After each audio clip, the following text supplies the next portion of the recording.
አረዳችሁ ሰዎች ግን ወዮላችሁ፣ እግዚአብሔር ይፈርዳል።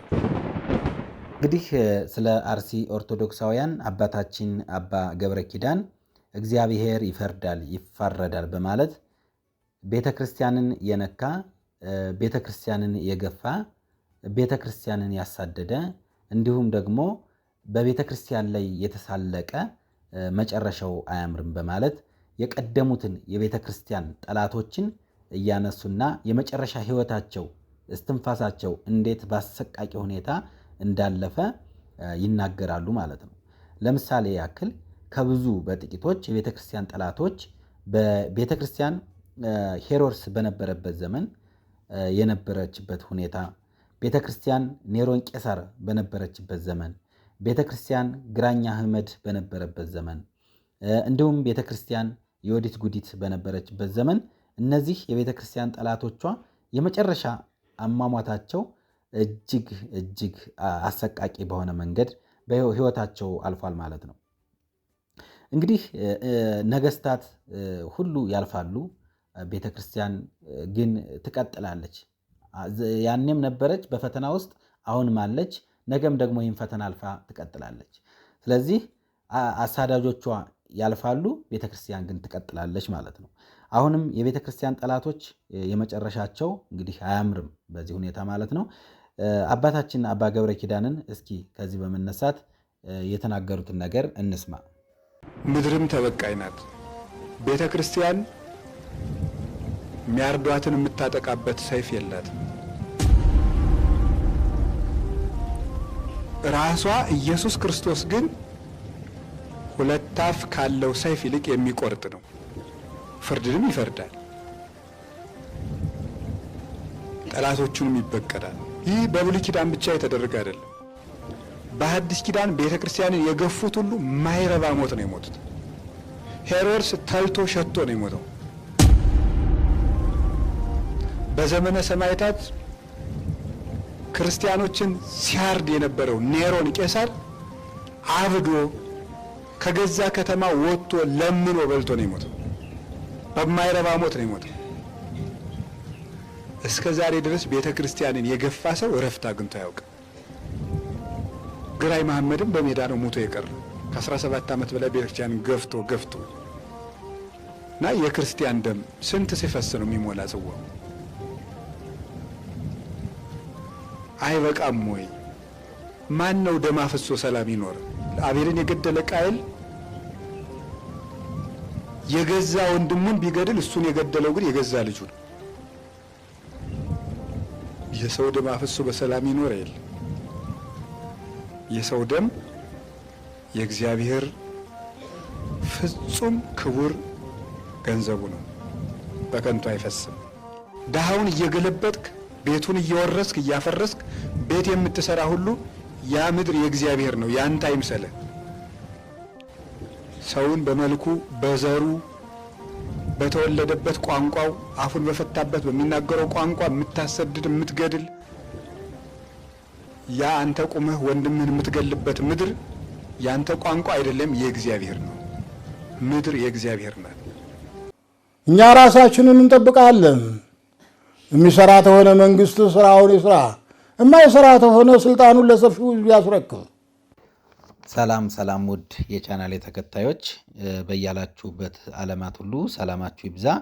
በኢትዮጵያ ኦርቶዶክስ ተዋሕዶ ቤተክርስቲያን የከፋ ሸንካ ቤንቾ ማጂ አህጉረ ስብከት ሊቀ ጳጳስ እና የሰዋስወ ብርሃን ቅዱስ ጳውሎስ መንፈሳዊ ኮሌጅ የበላይ ጸሐፊ የሆኑት ብፁዕ አቡነ ሕዝቅኤል በአርሲ ኦርቶዶክሳውያን ላይ እየተደረገ ያለውን ዘግናኝ ጭፍጨፋ በማስመልከት በሃይማኖታችን ላይ መቀለድ ምንድን ነው? የሚሰራ ከሆነ መንግስት ስራውን ይስራ፣ የማይሰራ ከሆነ ስልጣኑን ያስረክብ። እኛም ደግሞ በትጋት ሃይማኖታችንን እንጠብቃለን። በየጊዜው ተወልደን ባደግንበት ሀገር ለምን እንገደላለን?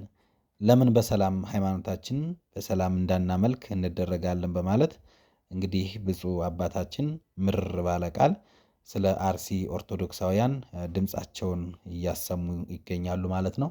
እስኪ እስከ መጨረሻው የሚሉትን እንስማቸው። ምንድነው በሃይማኖት ላይ መቀለድ? ምን እስከምንሆን ነው? እና አሁን የኢትዮጵያ ኦርቶዶክስ ተዋሕዶ ቤተክርስቲያን ህዝቧን ይዛ በእውነት ይሄ የሃይማኖቱን ጉዳይ ታስቀጥላለች። ኢትዮጵያ ያልታደለች ሀገር ናት።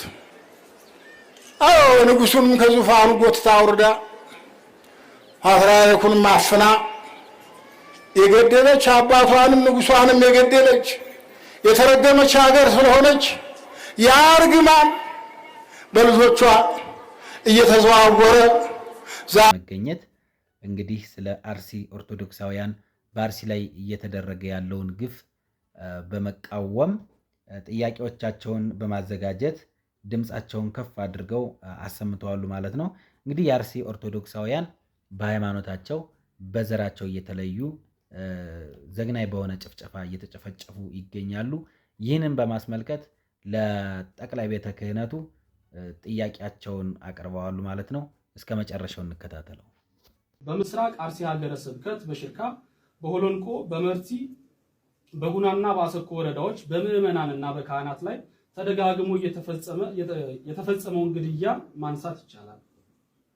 በዚህ ወር ግንቦት 23 2018 ዓ.ም በአሰኮ ወረዳ በተፈጸመው ጥቃት በርካታ ምዕመናን ተገድለዋል፣ ታግተዋል። በሺ የሚቆጠሩ ምዕመናን መኖሪያ ቤታቸው በእሳት ተቃጥሏል፣ ንብረቶቻቸውም ወድመዋል፣ ከቀያቸው ተፈናቅለዋል። 101 ዓመት ያስቆጠረው የጠለታ ቅዱስ ገብርኤል ቤተክርስቲያን ተቃጥሏል። የካራ ኩፍተና መድኃኔዓለም ቤተክርስቲያን ተዘርፏል። በዚህ ምክንያት ብፁዕ ቅዱስ ፓትርያርኩና የሀገረ ስብከቱ ሊቀ ጳጳስ የሐዘን መግለጫ ሰጥተዋል። እኛም የቅድስት ሥላሴ ዩኒቨርሲቲ ደቀ መዛሙርት የቤተክርስቲያኑ ልጆች እንደመሆናችን የቤተክርስቲያኒቱ ልጆች እንደመሆናችን ሁላችንም በዚህ እኩይና ጸያፍ ድርጊት የተሰማንን ጥልቅ ሐዘን በብፁዕ አባታችን ፊት እንገልጻለን። በትጋት ልናገለግላት የምንማርላት የቤተክርስቲያናችን ጉዳይ ይመለከተናል በማለት ከዚህ በመቀጠል ለብፁዕ አባታችን ያለንን ጥያቄ እንደሚከተለው እናቀርባለን። ብፁዕ አባታችን ሆይ ይህ በቤተክርስቲያን ላይ ተደጋግሞ የሚፈጸመው ግፍ ምክንያቱ ምንድነው? እስከ መቼስ ይቀጥላል? የሚያስቆመውስ ማን ነው? እኛስ በግፍ እየተገደልን ዝምታችን የሚቀጥለው እስከ መቼ ነው?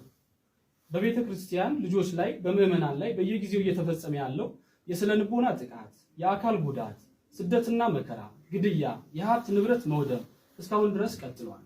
በየጊዜው እየተፈጸመ ያለው በመሆኑም ጥቃት ፈጻሚው አካል ተጣርቶ ህጋዊ እርምጃ ጉዳዩ በሚመለከተው አካል ተወስዶ በህይወታቸው በቤታቸውና በንብረታቸው ላይ ጥቃት የተፈጸመባቸው ምዕመናን እውነተኛ ፍትህ እንዲያገኙ ብፁዓን አባቶቻችን በጥባትና በቁርጠኝነት የመንፈስ ቅዱስ ልጆቻቸውን ከሞትና ከስደት እንድታድኗቸው በልጅነት መንፈስ እንጠይቃለን፣ እንማጸናለን። ሶስተኛው